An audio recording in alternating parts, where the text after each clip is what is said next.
Good afternoon, everyone. Welcome to Kingswood Community Center. Actually, that's the one down I used to work. It's a joke. You know where we were. Anyway.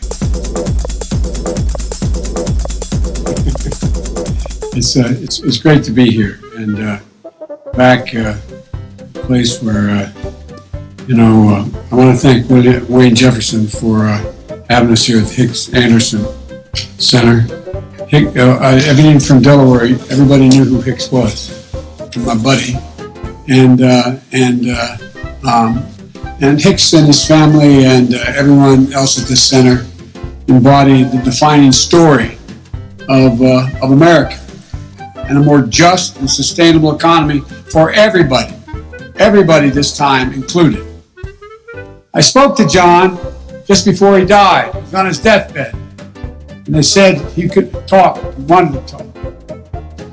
All those folks risking their lives, stacking the shelves in the supermarkets, farming the food, getting it to our tables. All those folks, most of whom black and brown. Nearly 150,000 dead from COVID-19 and counting. More than 4 million Americans have tested positive and counting. Black and Latinos are 3 times as likely to be infected and twice as likely to die from the virus as white people. It's not good for the country. But Donald Trump doesn't care. His campaign is failing. In good times, communities of color still lag. In bad times, they get hit first and the hardest. It's also about jobs, good paying jobs, financial stability, building wealth for families of color, and it includes all Americans, not just the 7 cities, vast majority venture capitalists gone to. We can't rebuild our economy and meet this climate crisis unless we create opportunities for people to build their own communities. Right now, we're in the midst of one of the greatest threats to small businesses our country has ever seen. What Donald Trump doing about it? These rules that Biden, the president, put through are going to be, they're causing you to end up, by implication, having those black neighbors next to you. That's supposed to scare people.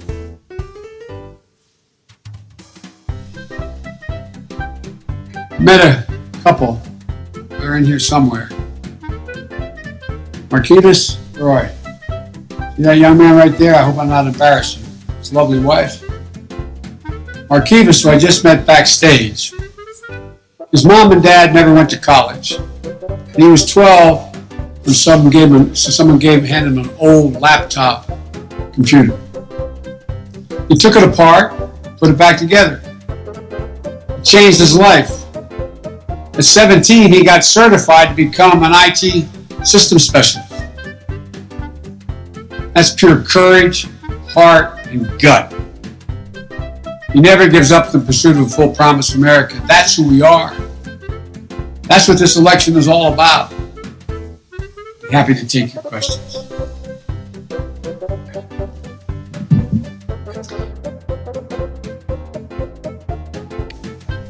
You've had these meetings in Delaware the last 3 weeks. I'm just curious why Delaware to be here making these announcements.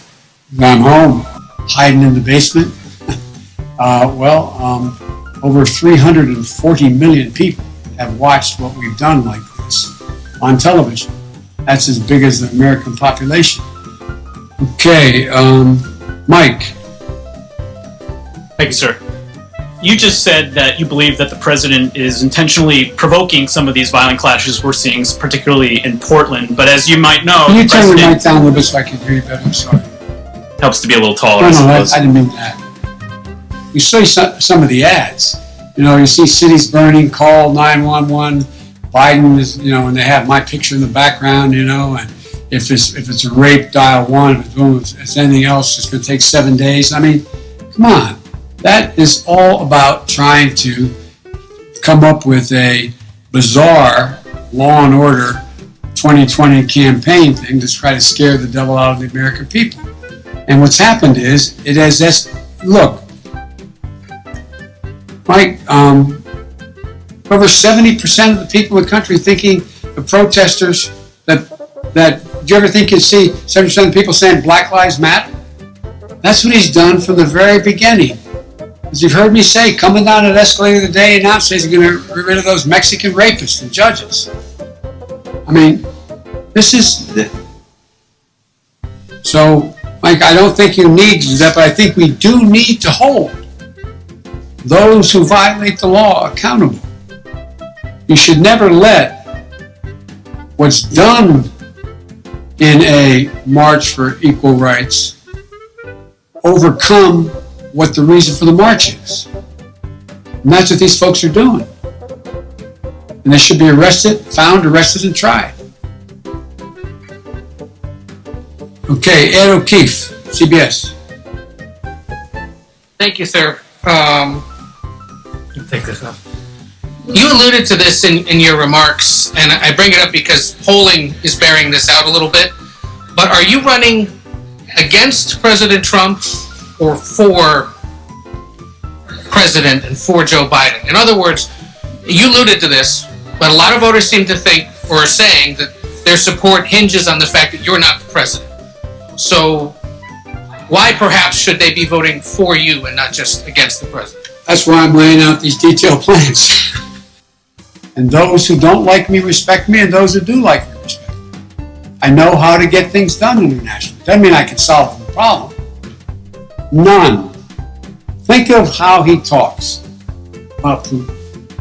My God. Depending on the outcome of the election, in terms of the Senate and House races, it could become very much within reach. I mean, it's awful detail. If I'm elected and this passes, I'm going to be good to go down as one of the most progressive presidents in American history. Rhetorical question. I'm not expecting you to answer it. Do you think the president all of a sudden decided not to go to Tallahassee because he thought it was the interest of the public? He decided, Jacksonville, Florida, thinking of the capital, to go to Florida, to Jacksonville. Well, because even the Republicans down there said, we don't want you doing this.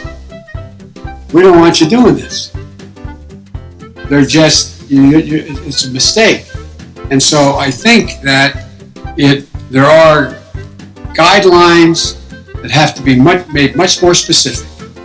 I'm happy the president is back holding his conferences on COVID every day.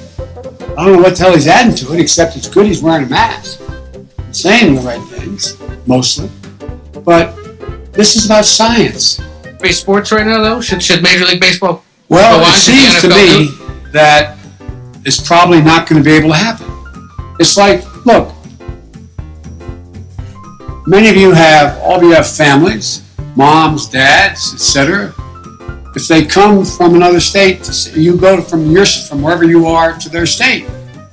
Well, you should be quarantining before you go see them. Up to 12 days. Think about it.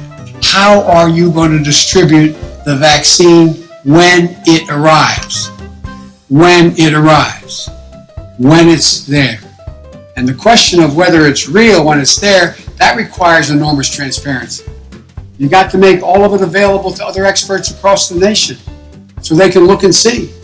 So there's consensus, this is a safe vaccine. Because already you have what percentage of American people saying if the vaccine were there tomorrow, they wouldn't take it. And it's not the usual anti-vaccine crowd. Because people are losing faith in what the president says. Think about it.